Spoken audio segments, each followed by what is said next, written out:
Welcome, everybody. Welcome to today's webinar. This is going to be a fun one. And before we start the webinar, I'd just like to go over a few things. And that is, this is a more formal webinar format, which means your microphones and your cameras are turned off by default.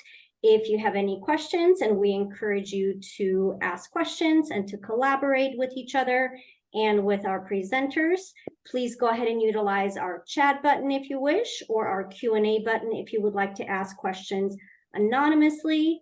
If you would like to ask any questions for the hosts, you can do so by selecting the chat button. This webinar is recorded, so you can watch this later on. And if you would like to go ahead and turn on the closed captions, you may do so as well. That is located if you click on the More button and just go to Captions to turn those on. And without any further ado, I would go ahead and like to hand it off to Melissa. Thank you, Melissa. Hello, everyone. My name is Melissa Manuel, and I am the University Registrar at NEOM in Saudi Arabia. I am also a member of the ACRO Women's Caucus, and having worked for two STEM-based institutions, I am very excited to host today's webinar.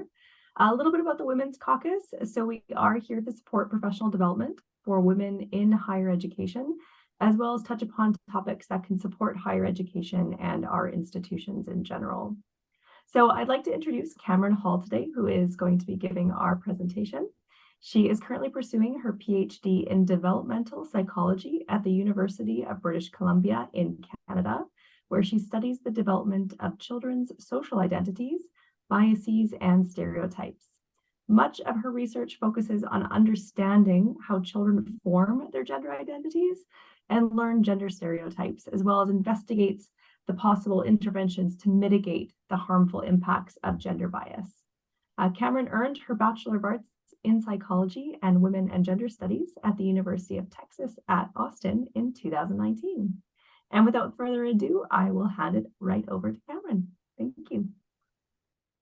Wonderful. Thank you so much, Melissa. Thank you so much for inviting me and having me here. I'm really excited to talk to you all. Let me just go ahead and pull up our slides and we can get going. Wonderful. Great. As Melissa said, my name is Cameron and I'm a PhD student at the University of British Columbia. And today I'm going to be speaking to you all about the origins of the STEM gender gap. So really understanding where these things are coming from to understand why students might already be expressing a disinterest or a disconnect from STEM by the time they reach you at the university level.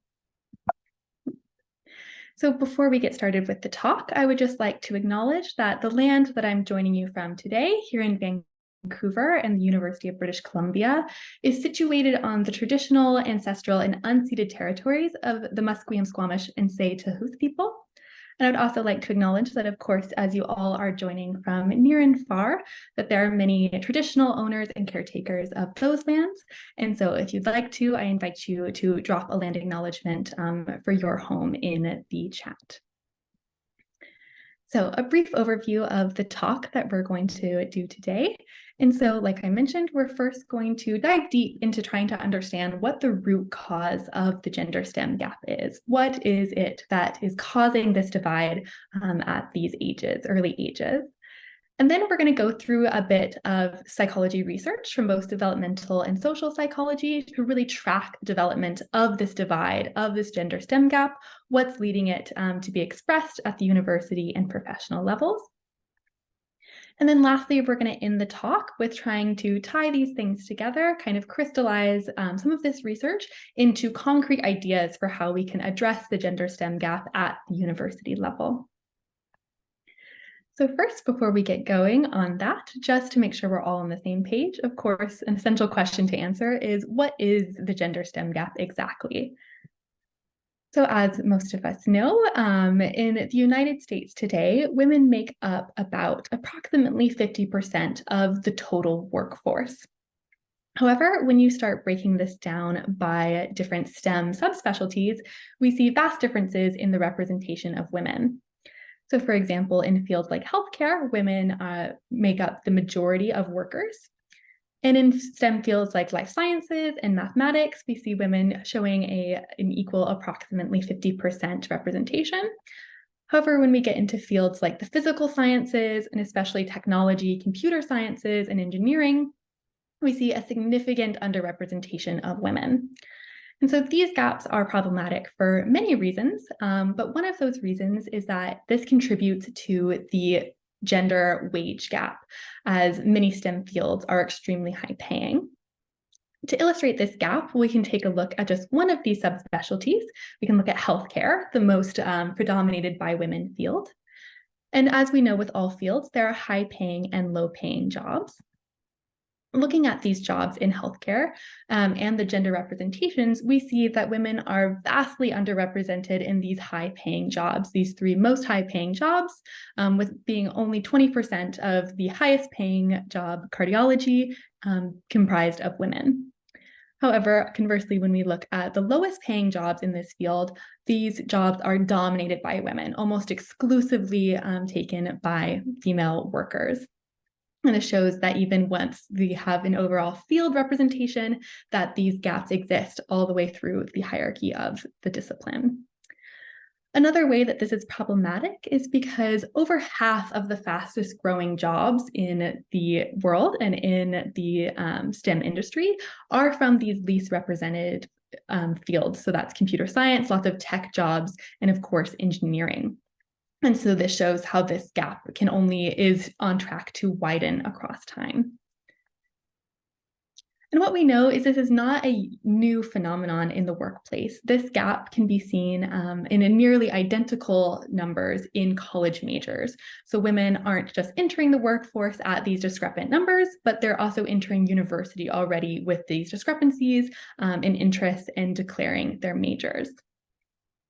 What we know from developmental research is this divide begins long before university. So long before students even show up at your doorstep, this detachment from STEM and STEM fields is already deeply entrenched. And so today I'm going to walk you through this timeline in hopes to better understand how these things began. As we know, the gender STEM gap exists at the professional level, at the university level, as we've just discussed, but I'll highlight how this gap also exists throughout childhood, and we'll investigate these ages to try to find, again, those origins of that. In that way, to better prepare and understand how to interact with these students at the university level in order to get them out the door and seated into these STEM professions to address the STEM gap. Great, so taking it back to childhood, we can think one of the most basic questions you could ask a child about science is simply, can you draw a scientist for me? And what researchers find that across time, across countries, we find that children will draw something that looks like this. Most often children, both boys and girls, will draw a scientist who is male and usually white and old. And what this is telling us is that young children from very early ages, as young as 6 years old, are already aware of gender stereotypes about science. They already have a stereotypical representation of what it means to be a scientist. Who gets to be a scientist? What do scientists look like? Research has actually found that by the age of 6, young girls have many beliefs and stereotypes about science, about STEM, including that math is much more for boys than it is so for girls, that boys are much more interested in science than girls are, and also that boys are more brilliant than girls are, or really, really smart. And while this is not only sad, this impacts STEM, as many STEM fields focus on brilliance, focus on superstar researchers, innovative mavericks in the field. And so this is another way in which the divide begins. So of course, a critical question for us is, what is the impact of holding these beliefs when these young girls have these stereotypes in their mind? What are the effects? And we actually find that these stereotypes impact not only girls' interests, but their success in STEM throughout the lifespan. And so this leads us to argue that stereotypes are actually the root cause of the STEM gender gap, the driving force in what is separating girls and women from pursuing STEM. and can actually be seen to explain some of the more common or popular explanations for the STEM gap, such as that girls just aren't as good. Girls and women have an inherent lack of ability when comparing them to men in science and math. Another explanation that that might be more common or feel more common at the university level, that girls and women just aren't as interested, right? They're not interested in declaring STEM majors, they're not interested in taking STEM courses. Lastly, the other common explanation that girls and women don't feel like they fit in or that they belong in STEM careers and STEM environments. And so we'll take a look through the talk today, how stereotypes actually underlie these three more common explanations, starting with ability beliefs that girls just aren't as good. So to look at the origins of ability beliefs and ability stereotypes about STEM, we'll take it all the way back to preschool age, before girls are even entering formal schooling. And so what researchers have found is that stereotypes can impact even the most foundational math skills at the earliest of ages. What we mean by foundational math skills is we all are very familiar with what is referred to as symbolic math. So this is math using symbols, right? Arabic numerals to represent quantities such as 2, 3, and 5, and also mathematics equation symbols such as the plus and minus, addition, subtraction, equal sign, things like that. And so for us, it's very simple to read this off and know that 2 plus 3 equals 5. But underlying this, before we even gain this ability as children, there's another fundamental foundational math skill referred to as number sense. And what number sense is this kind of numerical gut. So it's our gut feeling about number. And we use this all the time without realizing it. A common example is you might do this when there's a little party game and you have to guess how many candies are in a jar without the ability to count them. Or when you just walk into a room and can get a rough sense of how many people are in that room just by looking without having to count. So this is our numerical sense, our number gut that allows us to do these things and just have a basic sense of number without having to count. So of course, this ability develops in early childhood before formal math skills, before learning to count, before learning to do symbolic math. What research has found that not only is this number sense underlying the ability to later do symbolic math, this numeric sense and numerical gut also can be connected to the success at symbolic math and even to SAT scores, with those who score higher on a number sense assessment also scoring higher on the SAT math section. So what we know is this numerical gut is really critical for later math skills and develops early in childhood. So what researchers wanted to see was if early developing beliefs about gender stereotypes, so that is believing that boys are better at math than girls are, would impact young children's 3 to 6 years old, preschool age children's number sense, so their ability with this numerical gut, which should have no gender differences. There's no research that shows that there should be gender differences at any ages with this assessment. So instead of explaining this assessment to you, I actually am going to have you take a go at testing your own number sense really quickly. So the way this will work is in just a moment, you're going to see an array of dots appear on the screen really quickly for just 1 second. And it's going to be your job to try to decide for yourself if you think there are more yellow or there are more blue dots on the screen. It'll go by really quickly just to illustrate what this task is like. All right, everyone ready? Here we go. All right, super quick. Do you have your answers? More yellow, more blue? The answer for that one is yellow. Now we'll try another one. It's a little bit trickier. See what you think. Everyone have their guesses. The answer for that one is blue. So this is the kind of number assessment that is commonly used to assess people's numerical gut, this number sense, and is what these researchers used with younger children, with a slower, more kid-friendly example, but the same nonetheless. And then also sought to see if that would correlate with their beliefs, again, about gender and math. And what they found is that in these young girls, when they did have stereotypes about math, when they did associate math much more strongly with boys than with girls, and they were told that that dot game that they played, that numerical sense assessment, was a math test, we saw a hit to these girls' ability to perform on the number sense assessment. And we know that these stereotypes impacted their ability because when girls did not have these stereotypes at these ages, they showed no association with gender and math. They performed just as expected, no hit to their assessment on their number sense. And even further, when girls had these beliefs, but then were told that the assessment was simply an eye test, they did not relate it to math, then we saw no hit to the numerical sense as well, indicating that stereotypes were really driving this hit to these foundational math skills at these early ages. So this becomes apparent and even more impactful as girls begin to enter formal schooling, as we see that stereotypes can impact actual test scores on math assessments. The way researchers know this and tested this is with one study in which they had groups of girls fill out a coloring worksheet before doing a standardized math assessment.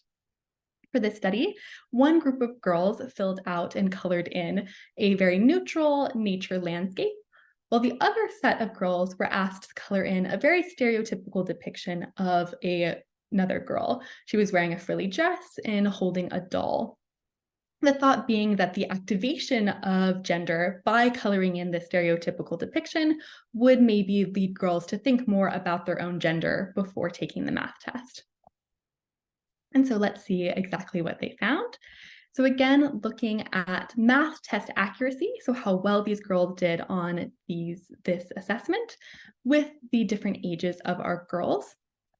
We find that when the girls filled in the nature picture, they did very well on the assessments, just as well as expected. However, when the girls filled in the gender picture before taking this assessment, we see a hit to their scores that can't be explained by their regular, more base scores in their classrooms or by the standardized scores of the test, leading us to deduce that this is because of this activation of their gender, leading them to think more about these stereotypes before taking this assessment. Even further, we see that by the time women enter university, this association between their gender and math has become crystallized in their idea and conceptions of math. The way researchers showed this is by dividing a group of women into three and giving them all the same math assessment, but with different little twists. So one group of women just received a regular exam, a regular math test, and were just simply told to take it as per usual.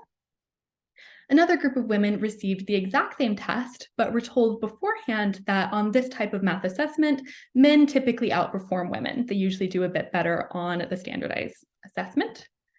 And the third group of women was again given the exact same test, but beforehand told that men and women usually perform equally well. They both do just as well on this assessment. And what researchers found is that when they looked at the math test score accuracy across the different kinds of exams with the different introductions, they found that compared it to the baseline of the regular exam, when the stereotype was activated by telling women that men usually perform better, there was a small hit to their scores. Not very much, but they performed a bit worse when that stereotype was activated. However, more interestingly, when the stereotype was nullified and they were told that men and women do equally well, women not only did better from when it was activated, but also better from the regular exam. What this leads us to think is that by the time women enter university, again, the concept of math and gender are so deeply tied together that even giving a woman a regular math exam can activate gender in her mind and cause her to perform worse. And we see that again because when it's nullified and taken away, we see that boost in performance. And so tying this together, we can see how stereotypes actually lead to these decreases in hits to women and girls' performance in STEM, leading to beliefs that women and girls might not be as good or able to score as high on math and science assessments. So with that one, and we're now going to turn it to our second explanation that girls and women just aren't as interested in STEM and see how stereotypes are driving this divide. So with this, as we've been talking, there are ability stereotypes when it comes to STEM, meaning this is stereotypes about who's better at STEM.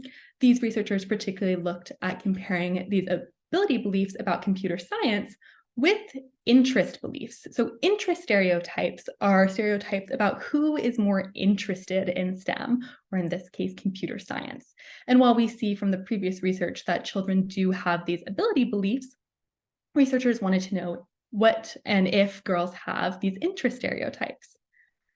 Researchers found by age 8, girls do have beliefs that boys are more interested in STEM and computer science, and that these beliefs above and beyond ability stereotypes were connected to girls' own personal interests, such that the more that a girl thought that boys were more interested in computer science than girls are, the less she herself was reported being interested in computer science.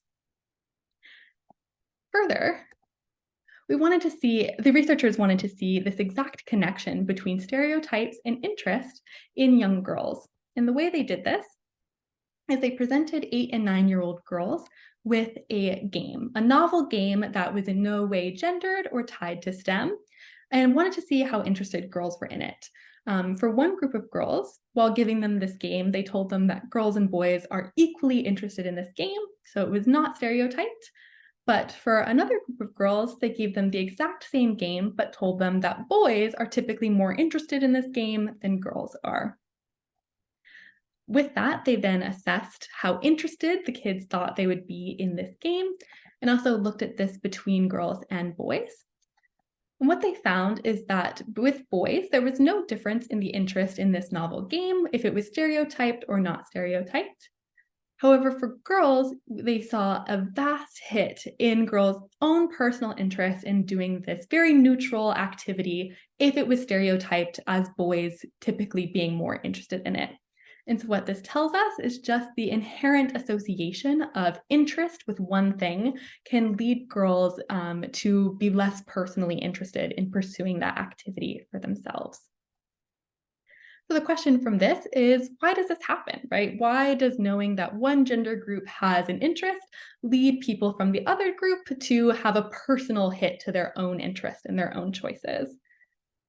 And the best way we can think to explain this is to talk about how children are gender detectives. And what I mean by this is we often think of maybe gender socialization and children learning about gender as this passive experience where they're kind of taking in and soaking in all the information from the world around them. What we find is that actually children are actively seeking out gendered information. They want to try to figure out what is appropriate or not appropriate for their own gender group. And so this can be damaging in cases like stereotypes, where a child might learn a negative stereotype about their group. For example, a young girl learning that math and science are not for girls. And when you combine this with their own burgeoning gender identity of being a girl, it can lead to the natural conclusion that if math is not for girls and I am a girl, then math must not be for me. And what's interesting is that these beliefs and these stereotypes can exist at an explicit level. And what I mean by that is being at a level in which we would actually endorse that belief and know that we have that belief. So what that would look like is saying, yes, I believe that men are more interested in STEM than women are. However, and potentially more problematically, these beliefs can also exist at an implicit level. What I mean by that is they're operating at a level in which you aren't aware of. You don't actually hold this belief. You would never endorse the idea that men are more interested in STEM. However, in your mind, you're holding an association between these two things. For example, a social group like men and another thing like an occupation or an interest or an activity like STEM and science.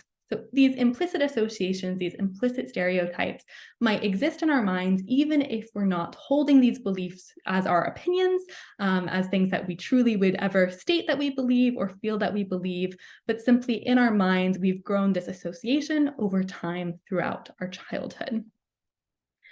And the way this becomes problematic is, like I said, in these children, we find that they have these associations, even if young girls don't explicitly say that they think boys are better at math or science.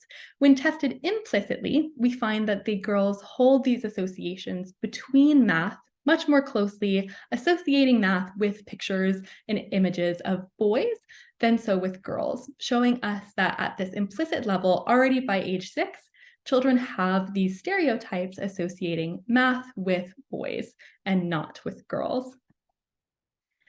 Potentially even more problematic is that these stereotypes also exist in the heads of people around children, even if they're unaware of it, and even if they don't think and actively believe in these stereotypes, they might be operating at this implicit level. And this is exactly what researchers have found, that amongst teachers, those teachers who do have an implicit level of stereotypes about gender in STEM actually can lead to negative impacts on their students. And we find that when students have teachers who have implicit stereotypes, we actually see a hit to their math performance, as well as a hit to these girls' math confidence. So their feelings of ability, their feelings that they can tackle math problems even when it's hard, take a hit under teachers who have these implicit stereotypes. And then also researchers have connected this implicit bias of teachers to girls' later high school choices. And that's for these middle school girls when they go to take, to choose whether or not to take academically advanced math courses, that oftentimes these girls from these teachers will choose not to do so. Investigations of this have found that these teachers will not actively endorse these stereotypes, truly feel like they don't have them, that they don't believe in them, that they're not letting it affect their behavior, but simply having this implicit stereotype is driving some kind of level of connection with students that is creating this divide. If you yourself are interested in testing out levels of implicit bias in this domain on the gender science implicit association, you can check out projectimplicit.net.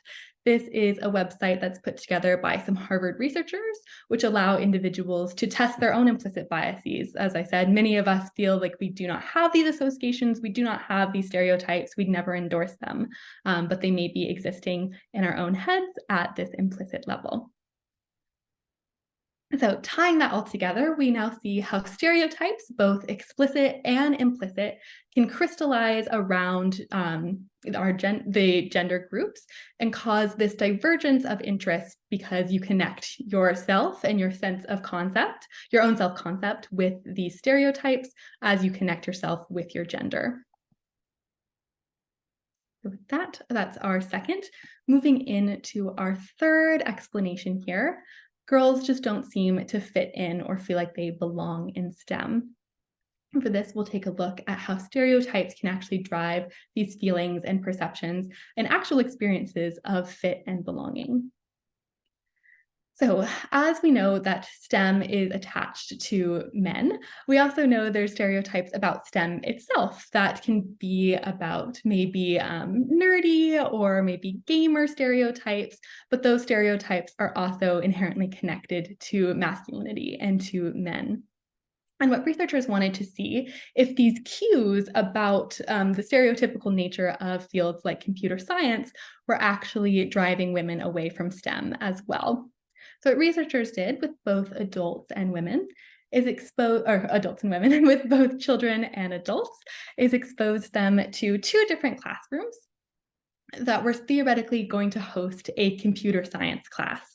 One of these classrooms had many stereotypical cues to computer science stereotypes, but AKA also masculine stereotypes with things like games, Star Trek posters, books about coding.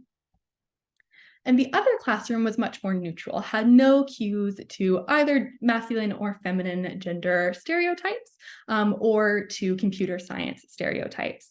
They wanted to see what the impact of these 2 classroom environments were on women and girls' interest in signing up for the course. And what they found is when looking at children with boys and girls, and their interest and their level of interest in enrolling, they found that the classroom environment really didn't matter for boys. They had about equal levels of interest in enrolling in the class, regardless of the classroom. But for girls, we see this really big boost in interest when the classroom was framed in a non-stereotypical light, when it had no cues to either computer science or masculine stereotypes. Researchers found a very similar pattern in adults, with the environment of the classroom not mattering too much, a slight boost when it was stereotypical for men, but a vast and dramatic increase in women's interest in enrolling in a computer science classroom or in a computer science course when the classroom was non-stereotypical. Interestingly, above and beyond the interest that men were showing in this course, indicating that these cues to belonging and to the environment were really impacting or driving women's interest in signing up for this course. That's what researchers found by digging a little bit deeper into this question, is they found that when women were debating or rating how they thought about these two classrooms, what was really coming out was their ratings of their sense of belonging. So what this means is their sense that they would fit in this classroom, that they would be socially included in this classroom. And they found that this sense of belonging rating was what was driving women's overall interest in enrolling above and beyond ratings of expectations of success. So these are, again, those ability beliefs, how able women thought that they would be able to succeed at the course, and also expectations of course usefulness. So this means that they are rating how useful they thought this course would be to them in their degree plan, into their overall career trajectory. What mattered most was that sense of belonging. And we see that these women are right. A sense of belonging also plays a huge role in women's experience in the STEM workplace. And what we researchers have found with this is with STEM professionals, when women have and hold these implicit stereotypes about science and gender, such that STEM is more associated with men than with women, these women they often feel a hit to their sense of belonging. So they feel like they socially fit in less, and they feel a lower belongingness in the organization, in their workplace. They feel less connected to it, less committed to these careers, which can often lead to dropout. We also find that this influences men's behavior towards women in the workplace as well, as when men hold these implicit stereotypes, again, doesn't have to be explicit, just on the implicit level in their own heads. We find that these men report socially including fewer women in the workplace, indicating that those feelings of lack of belonging and lack of fit that women are having are not just in their head, but truly manifesting in their workplaces and leading to what some people refer to as a chilly climate, where women feel like even once they do crack the final divide and make it into a STEM career, they're not welcomed there and they feel like they don't belong. Another point of disconnect is that STEM fields, in the way that they're described, often are at odds with women and girls' values. And what I mean by that is there's two kind of camps of values that psychological researchers talk about. One camp is called communal values. And what communal values are values that are inherent in community building. So these are values like working together with other people, sharing, and helping others. And the other camp is agentic values. So agentic values are seen to be for personal betterment and for personal achievement. And so they're values like success and skill building and monetary rewards. And as you might be able to tell from those descriptions, these two value camps are usually weighed differently by men and women, with women tending to prefer and endorse communal values more so than men, and men tending to prefer and endorse agentic values more so than women. Interestingly, besides a gender divide, also careers and industries can be seen as falling along these divides as well, with STEM often characterized as upholding and affording agentic values.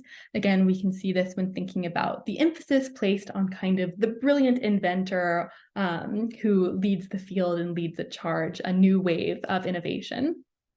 in a STEM field, whereas fields like healthcare and education can be seen as affording these community values as they adhere to communal principles of helping others, working closely with others, and are often characterized in that way.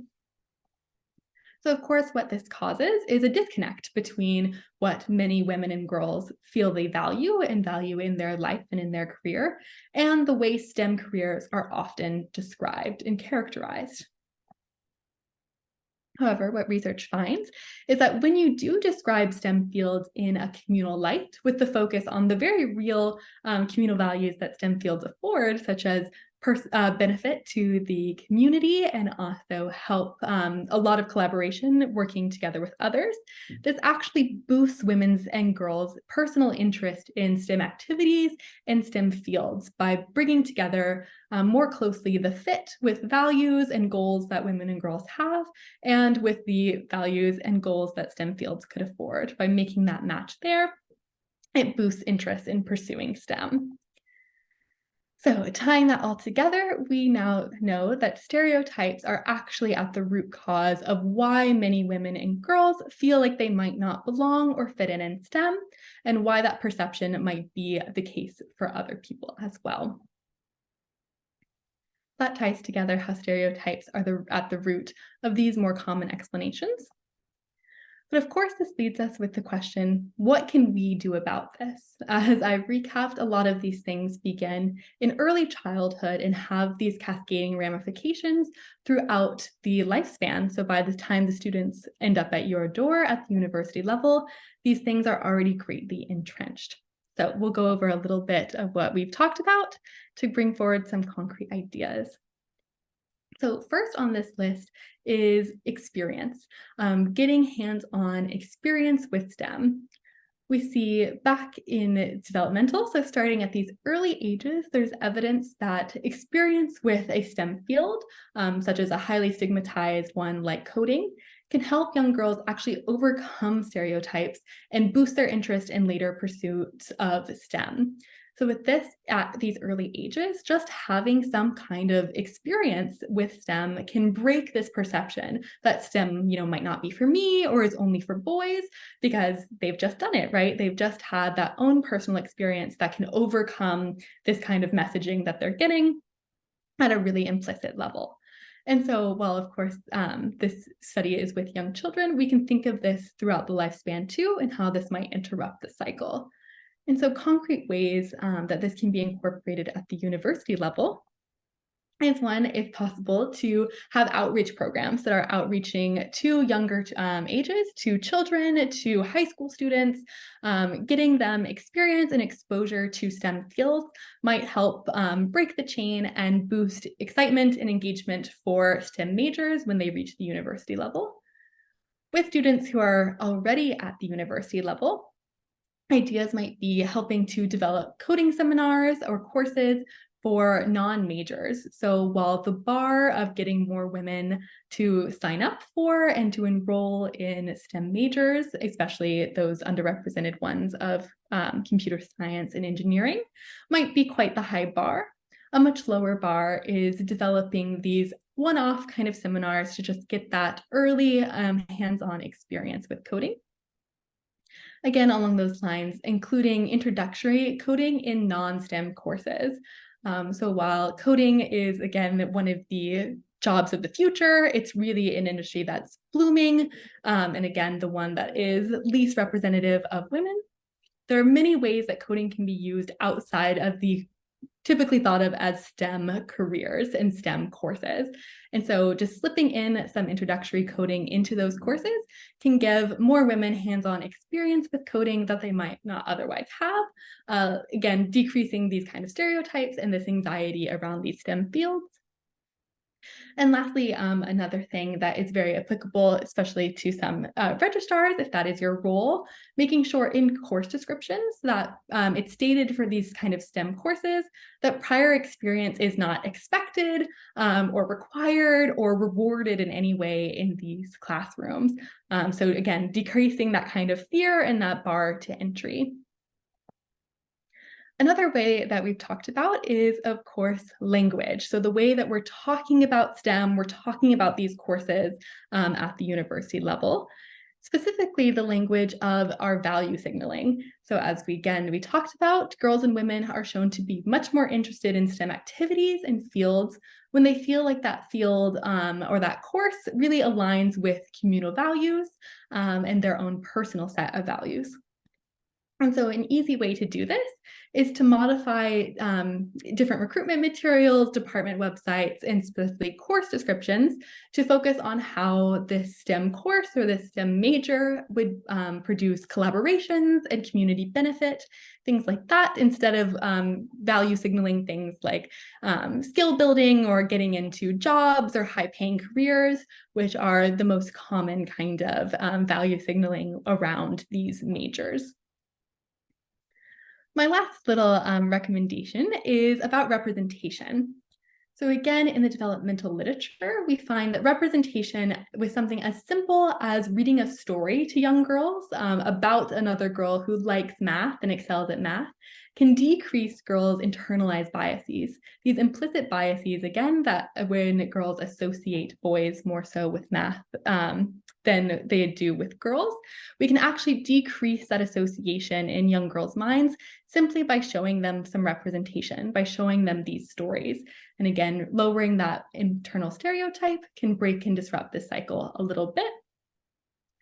We find that in women, it's not exactly that easy, that even though these stereotypes on the implicit level are hard to budge, exposing women to professionals, other female professionals in the field can really boost women's self-concept. So what they think about themselves, and that other piece in it where if you have your stereotype and you attach it to your gender, it is rolled up in your own self-concept. Well, again, in women, it's harder to budge that implicit stereotype. We can boost that self-concept piece and say, even if STEM might not be so much for my gender, STEM is for me, and I feel confident and I feel like I belong here. And exposure to women role models can help do that. So concrete examples of things to try are, of course, while hiring all female faculty is usually beyond the role, things like guest lectures, inviting other people from other places around the world to your university, hosting seminars with existing faculty or, again, visiting faculty. And then, of course, being really intentional with promotional material. So making sure, well, you don't want to put all the labor on maybe a handful of female faculty. They could do maybe one written pamphlet or lecture that gets circulated around to decrease the burden upon them, but then also boost the representation that the students are seeing. So these were just a few suggestions of how this might be included, but to kind of wrap everything together and conclude, we've talked about how stereotypes are the roots and the origins of this gender STEM gap, and also how this has rippling impacts throughout the lifespan of starting early in childhood, but affecting women and girls at every stage along the way until they get to at university, and of course, as they enter the workplace. And lastly, we talked about some concrete ways that this research from the developmental stage can be incorporated into understanding how to mitigate these biases or approach these biases at the university level. So I encourage you to think about how maybe in your own role, these things this information can be utilized to try to shift the gender gap a little bit. So I would like to say a big thank you to all for your time and attention, and of course, a big thank you to my sponsors and collaborators. Thank you so much.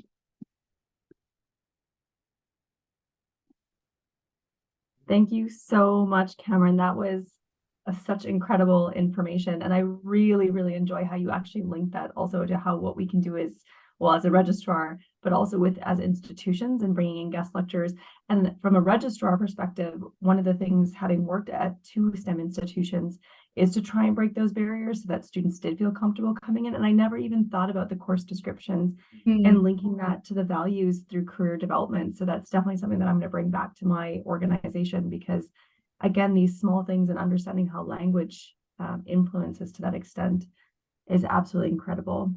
If anybody has any questions, please feel free to pop them into the chat. I've got actually a load of questions that I was kind of going through as we were going through the slides. But I was wondering, with the testing the implicit biases, if you have the link available, if you mind putting that in the chat, so that Yes, other people can maybe take a absolutely. look at that. Of course, happy to do that. Let me grab that. Thank you. Yeah, it's really interesting. And I do know both men and women that say that they don't have these types of biases. And we don't usually know because, again, it's implicit. Sometimes it's very unconscious and it's something that's wrapped up in our own childhoods, and that kind of moves forward into the way that we work in our own workplaces and the way that we perceive students. Wonderful. I'm definitely going to take a look at that.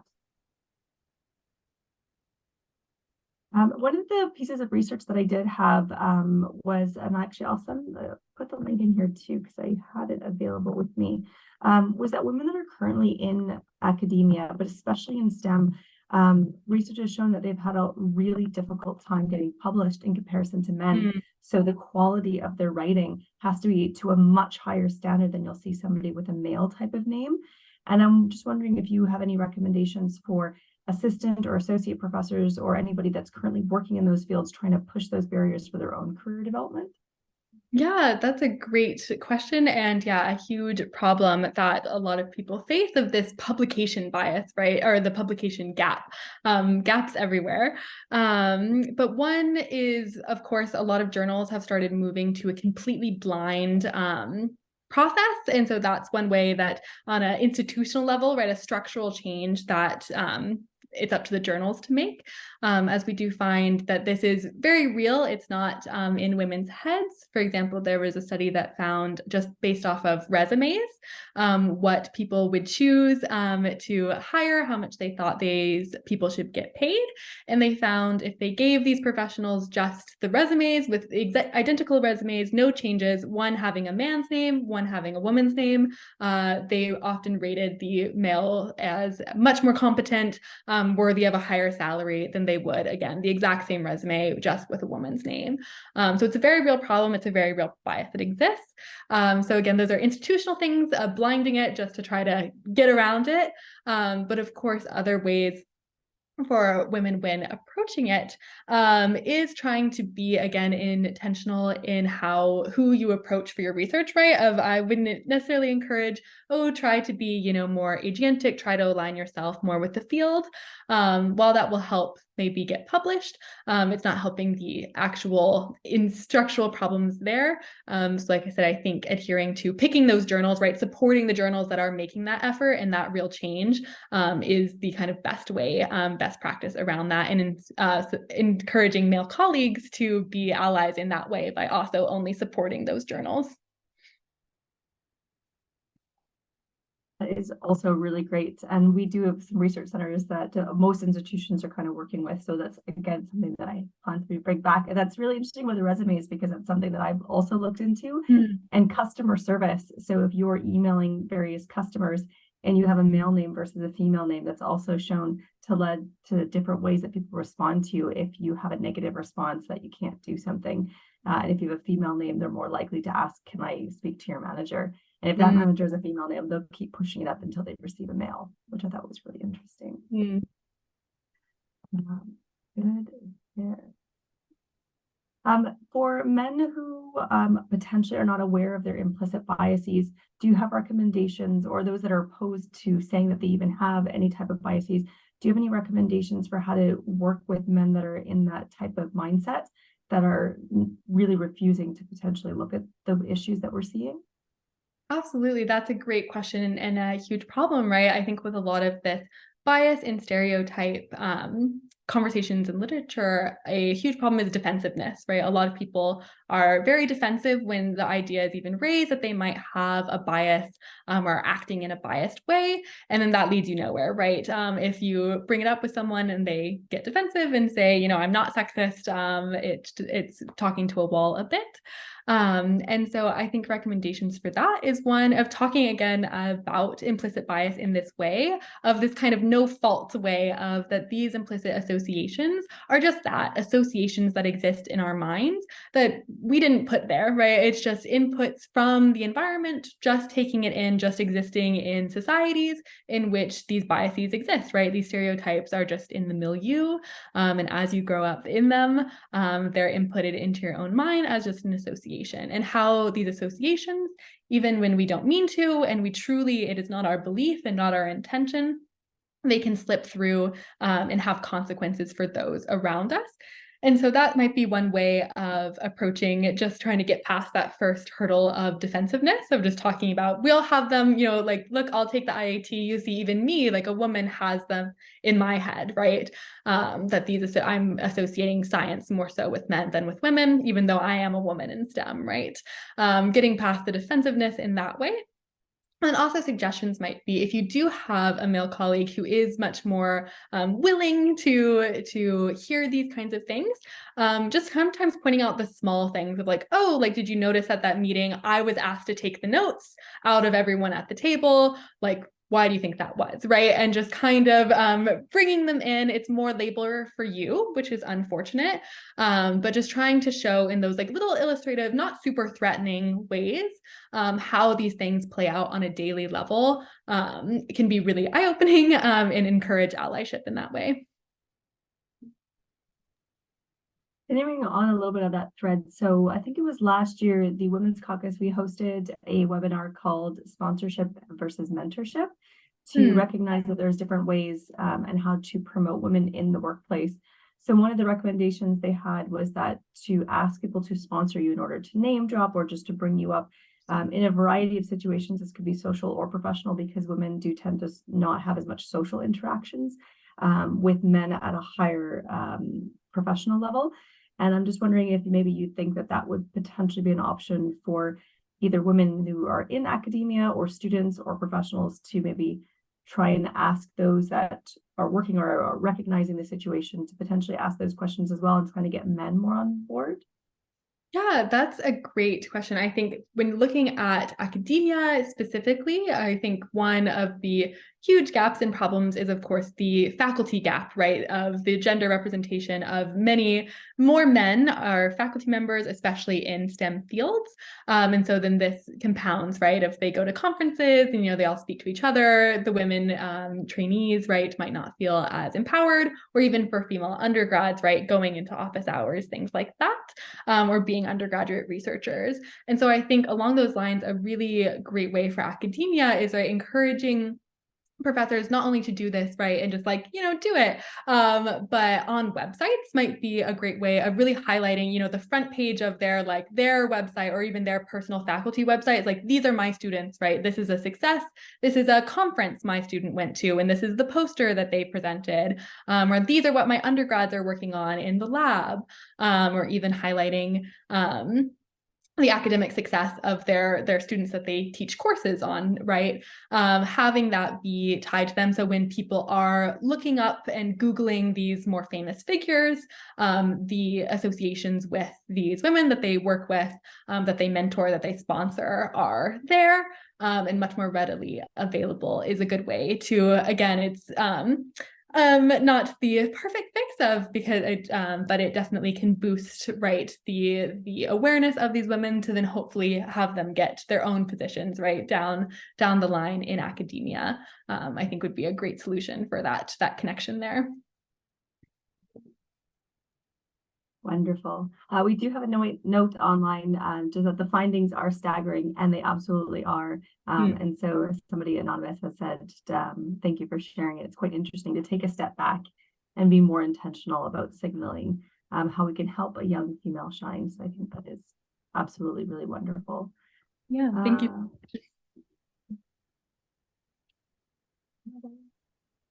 Great.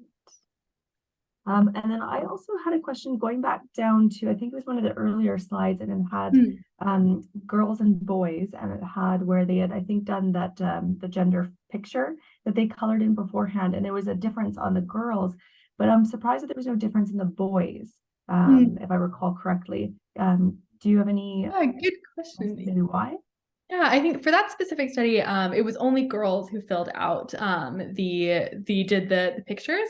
But I think what's interesting, right, is for a lot of the others, for example, like the interest in the activity, right, that's described as more boys being interested in it versus equal. We see no difference with boys there. And then also the masculine versus neutral environments, we see no differences in boys' interest in these ways. And I think my explanation for that is being for boys, right, for your own group, but specifically for the dominant and empowered group, right, the most privileged group, whether you're talking gender and talking about men and talking race, talking about white people, you often see things as the default, right? So if I'm a boy, I see everything that's boy as the default, as neutral, right? So these boys and these men, since STEM is associated with them in their own purview, in their own minds, it's a neutral thing, right? It's the default. Whereas for women, they of course have this tied up association, this negative stereotype that's preying upon their abilities and their interest. And so I would say that is why we see for boys, it doesn't really matter too much. It's just like, it's a boy thing or it's a boy thing, right? Because it's stereotyped as that, or it's neutral, which is the default as a masculine default. But then for girls, it's the shift there. Thank you. And I think also the thing that you really did say, which I'm going to highlight, of course, my own institution, I'm going to try and also work with other institutions as well, especially as a presenter, because I also do present at ACRO and NASPA, which is Student and Academic Affairs. But is it, like you said, the industry and the professions in STEM are expanding. So it is so critical that we make sure that we get more female involvement to make sure that it doesn't go off.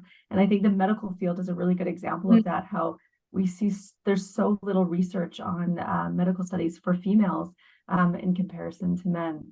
And so that's definitely something that I want to highlight, that we really need to try and change our course descriptions and things like this to make sure that we are making it more connected to having more female involvement.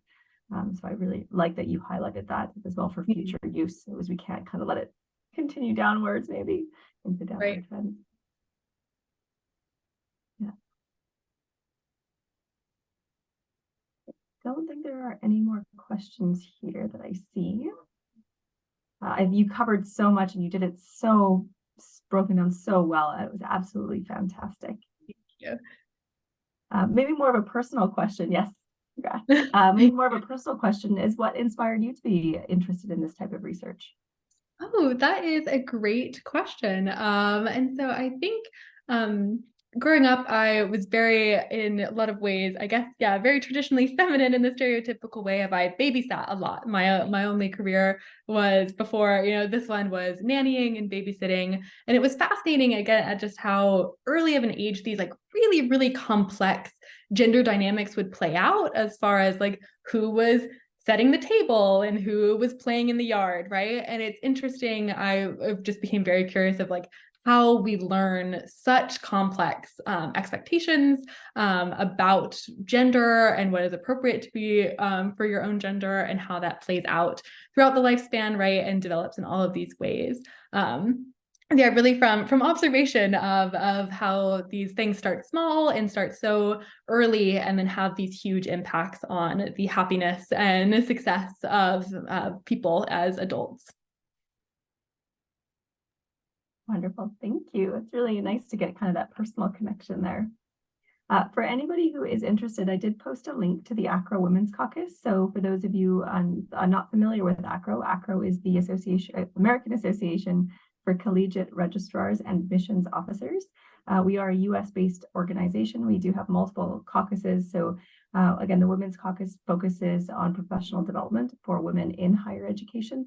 And again, also making sure that we're touching on topics that can really support the growth of women in various fields, and also support our institutions and organizations and the growth of our own students. So for anybody who is interested in that, please take a look at that link. I will also post my email address here for any questions or any recommendations on future topics. We do want to make sure that we are, again, supporting overall growth of women in the fields. There's that there. Wonderful. And again, thank you so much, Cameron. This was absolutely great. We will be posting the link to the webinar for anybody that would like to share it. We're always welcome to share on LinkedIn and with anybody that you think is interested. And actually, we do usually have questions that come across in the future. So Cameron, if you are comfortable sharing your email address in the chat, we can make sure that anybody has access to chat to you in the future. Of course. Yeah, there it is in the chat. Feel free. Happy to answer any questions. Thank you all so much again for your time and attention. And thank you so much for inviting me and the warm welcome, Melissa. It's been great. Great. Thank you.